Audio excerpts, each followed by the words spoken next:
ગઈ છે અને બીજી વાર નેક્સ્ટ ટાઈમ આવી કોઈ વાર ભૂલ નહીં કરું અને બીજા કોઈ માણસ બી આવી કોઈ ભૂલ કરતા નહીં। જીમ ટ્રેનર જેનું નામ શબ્બીર અસગર ટ્રંકવાલા છે,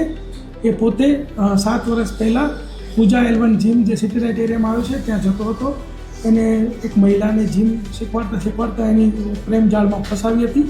અને મહિલાનું જીવન બરબાદ કરી નાખ્યું હતું, એના પતિનું જીવન પણ બરબાદ કરી નાખ્યું હતું। 7 વર્ષથી એમના ઘરની અંદર કંકાસ ચાલતો હતો અને આ જે જીમ ટ્રેનરોની જે સૂચના આપતી મિટિંગ લેવામાં આવી અને એના વિડીયોઝ વાયરલ થયા, એ જોઈ અને આ વ્યક્તિ જે છે પરિણિત વ્યક્તિ અમારા સંપર્કમાં આવ્યો અને પોતાની આપવીથી જણાવ્યું કે પોતાની નળની 100 કરોડની કંપની હોવા છતાં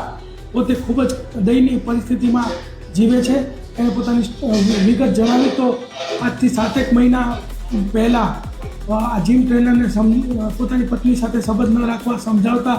એને 5 લાખ રૂપિયાની માંગણી કરી, ફોટો વિડીયો વાયરલ નહીં કરવા, અને ત્યારબાદ ફરીથી મળ્યો, ગળાના ભાગે કાચનો ટુકડો રાખ્યો અને 50,000 એની પાસે પડાવી લીધા અને આવો જે ગુનો પાલ પોલીસ સ્ટેશનમાં દાખલ થયો છે અને જીમ ટ્રેનરની ધરપકડ કરવામાં આવી છે।